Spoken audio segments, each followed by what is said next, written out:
¿Qué tal? ¿Cómo están? El fútbol se sigue preguntando cuándo va a volver. Los hinchas preguntan cuándo va a volver el fútbol. Es una situación inédita. Estamos viviendo una situación nueva en la historia del fútbol mundial, porque ni siquiera en las guerras se demoró tanto un comienzo o un recomienzo, o estuvo tanto tiempo sin jugar. Es realmente raro. Todos los hinchas del fútbol, me incluyo, estamos con ganas de ver partidos.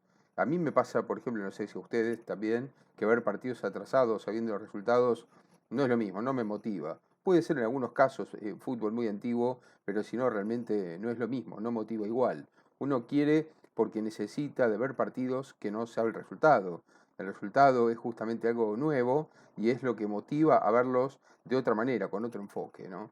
Sin embargo, estamos encontrando que no solamente está el problema de la pregunta de qué va a pasar con el fútbol, sino también qué va a pasar con el reordenamiento de este caos que hay. Porque, claro, el sistema del fútbol, como pasa también en la vida, como pasa en otro orden, por supuesto con los estados, con la actividad de la economía, el fútbol también tiene su propia industria y sus propias preguntas, ¿no? Y las preguntas del fútbol en este caso están relacionadas fundamentalmente con cuándo se vuelve y en qué condiciones se vuelve, porque hay una gran discusión. Es bastante extraño encontrar, por ejemplo, que Tim Meyer, el jefe médico de la UEFA, diga que en realidad ya estamos casi en condiciones de volver, si hay una cantidad de garantías y los controles suficientes y una distancia social entre los hinchas y bajo determinado protocolo el fútbol puede volver enseguida. En cambio nos encontramos con el jefe médico de la FIFA, todo lo contrario, el belga Michael Dodge, que dice que de ninguna manera el fútbol puede volver. Lo dice también Infantino, ¿no? Es una especie de verticalidad en la que el presidente de la FIFA dice algo y los funcionarios de la FIFA, como Michael Dodge, también terminan diciendo, no, no, imposible. El fútbol de esta manera no puede volver, hay que preservar lo humano la necesidad de las personas, la cuestión del control, del cuidado, y entonces es imposible que el fútbol vuelva en muy poco tiempo. Hay que darle tiempo a que esto se resuelva, a que la pandemia termine, y después vamos a pensar si en la temporada que viene, la 2020-2021, el fútbol puede volver. Bueno, ahí nos damos cuenta que dos entidades poderosísimas que vienen chocando por cuestiones económicas, institucionales, de poder, como son la UEFA y la FIFA, no se ponen de acuerdo ni en esto.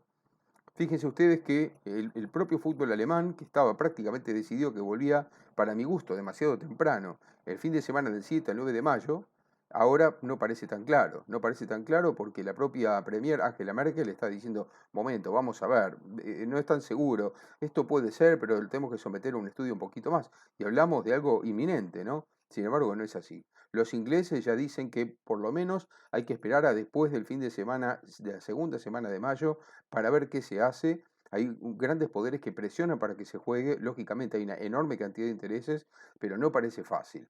Francia y Holanda directamente detuvieron sus torneos, algo que a la UEFA le preocupa mucho, que no le gusta nada, porque la UEFA quiere que todo se decida en el campo de juego.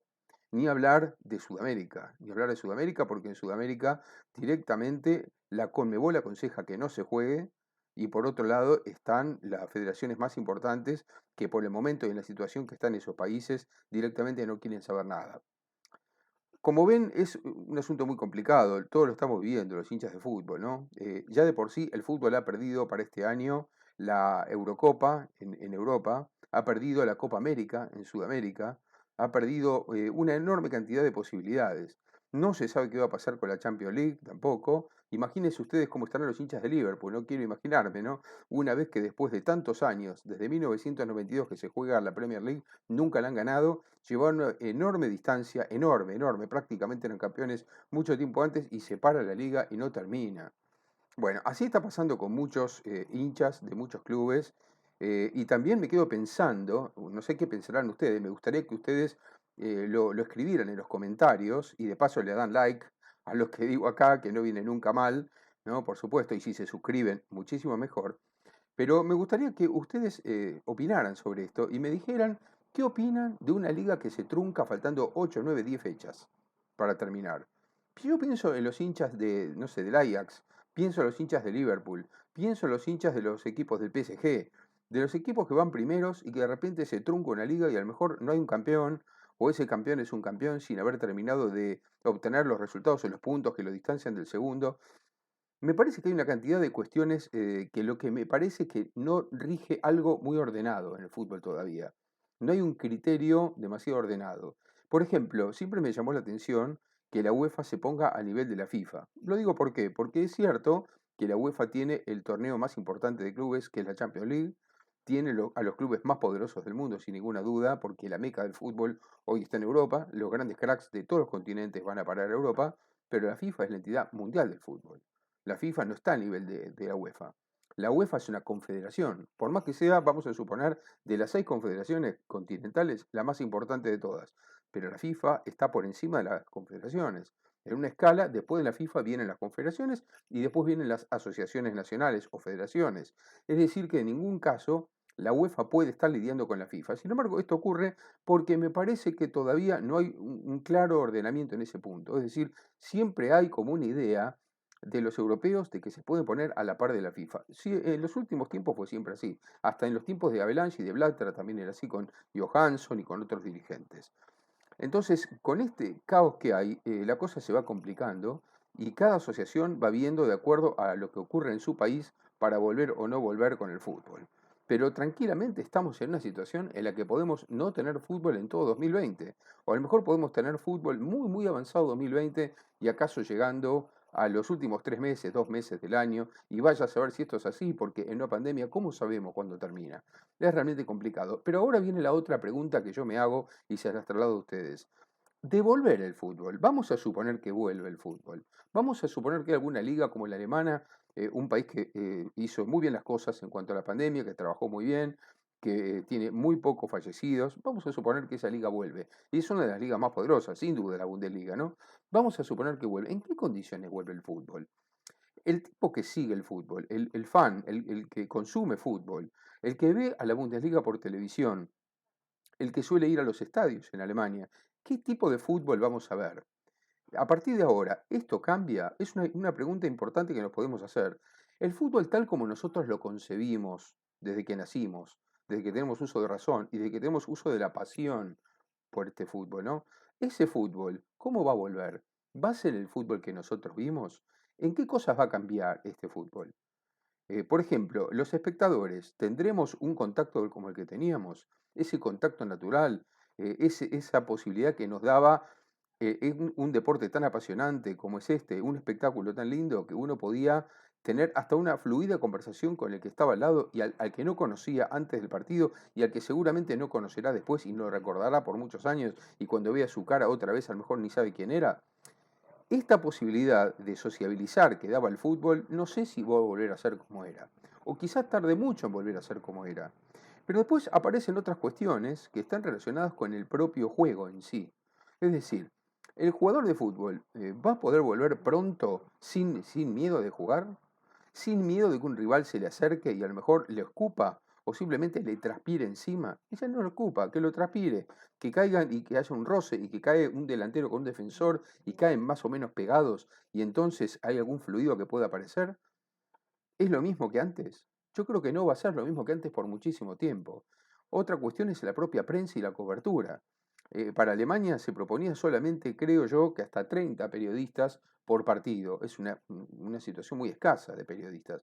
¿Cómo se hace para qué periodistas van y cuáles no? ¿Hay periodistas que pueden cubrir campo de juego y estar cerca de los jugadores? ¿Pueden hablarles con un micrófono cerca a los jugadores? ¿Los jugadores querrán hablar con la prensa? ¿Tiene sentido que los jugadores hablen con la prensa?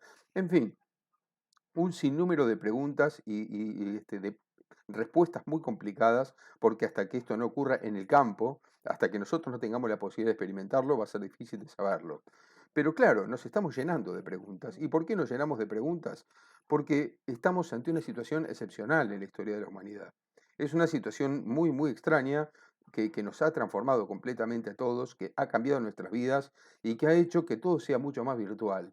La gran pregunta es si el fútbol, que es un deporte que tiene una virtualidad en cuanto al consumidor, porque nosotros, muchos de nosotros, cuando vemos, por ejemplo, ligas de un país distinto al que vivimos, lo tenemos que consumir virtualmente. El fútbol ha tenido un gran maridaje con la televisión, con lo visual, ha tenido un gran maridaje. Sin embargo, creo yo que vamos a una exacerbación de ese maridaje. Vamos a una exacerbación de lo virtual. Vamos camino a un fútbol a distancia, cada vez mayor. Un fútbol en el que la televisión va a tener una gravitación cada vez mayor. ¿Por qué? Porque creo que van a aparecer todos estos miedos, todas estas condiciones de caos que por mucho tiempo va a tardar para resolverse. ¿Por qué razón? Porque ni siquiera, como decía al principio, hay una uniformidad. Entonces, eh, este problema institucional que hay, esta situación institucional que hace que la UEFA piense una cosa, que la FIFA piense otra cosa, que cada asociación nacional piense otra cosa, que lo jurídico sea distinto en cada país, porque atención que hay otro tema más que también ahora me planteo, que es el tema de los jugadores y de los contratos. Fíjense ustedes que hay hasta un caos con eso. ¿Por qué razón? Porque además de que hay una temporada que termina el 30 de junio en la mayoría de los países, hablo del 30 de junio de 2020, luego está el problema de la extensión de contratos que la FIFA ahora aceptó como tales. Hasta que no termine la temporada, esos contratos siguen vigentes. Pero a su vez el tema es, ok, hasta que no termine la temporada esos contratos están vigentes. Pero ¿y si la temporada no termina? Y si no termina la temporada, ¿cómo se declara un campeón? ¿Cómo se determina quién ganó?